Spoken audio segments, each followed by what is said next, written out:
of urgency, and she went inside to collect her purse and shopping basket. Her front door opened straight onto the pavement, and she walked out into the narrow, leafy lane and headed for the high street, taking the most direct route to make sure of reaching the butcher's before he lowered his blinds for the weekend. She obviously wasn't the only one to be waylaid by a fine afternoon. The last-minute queue for meat stretched out of the shop and round the corner, and she took her place in it, nodding to one or two of the customers.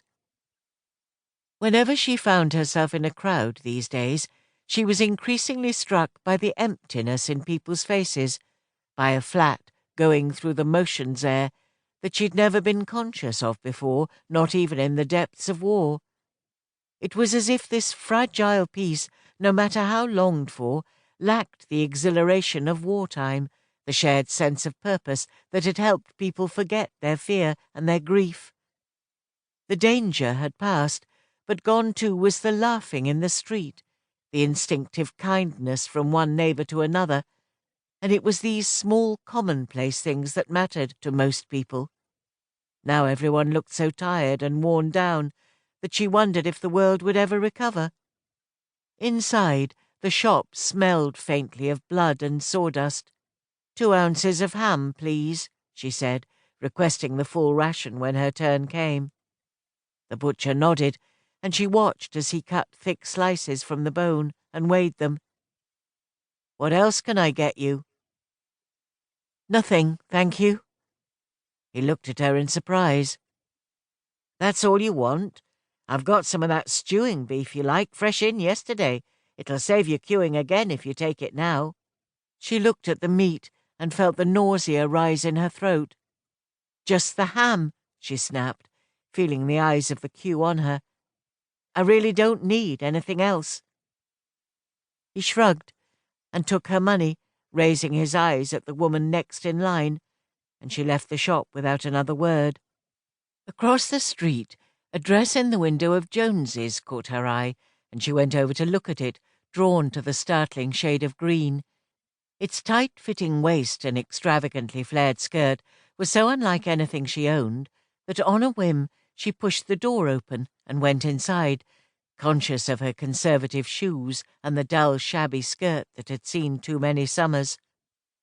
The counter was piled high with the new season's accessories, a flashback to the time before all the beautiful feminine things disappeared, and a young girl wearing too much rouge came over to greet her.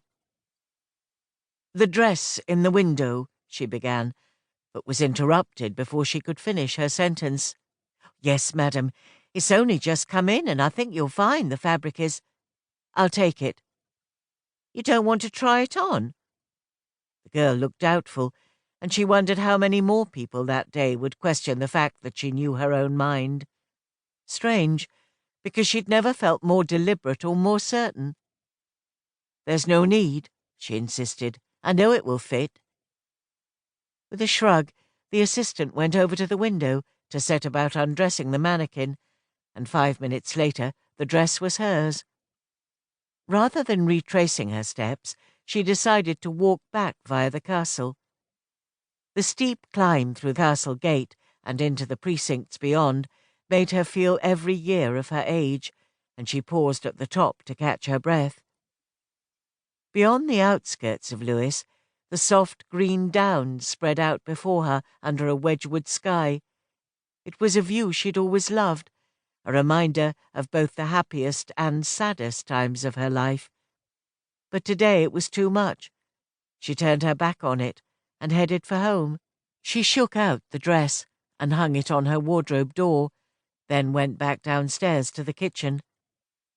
Percy answered her call immediately, apparently oblivious to the strain in her voice, and she chopped the ham into a dish while he rubbed round her legs, making the small familiar noises of appreciation that still seemed so out of place in a cat his size.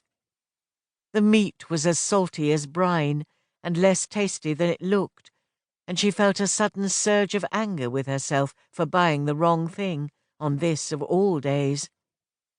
She picked him up and held him, and his ears flicked with irritation as he felt her tears on his fur. "I'm sorry,"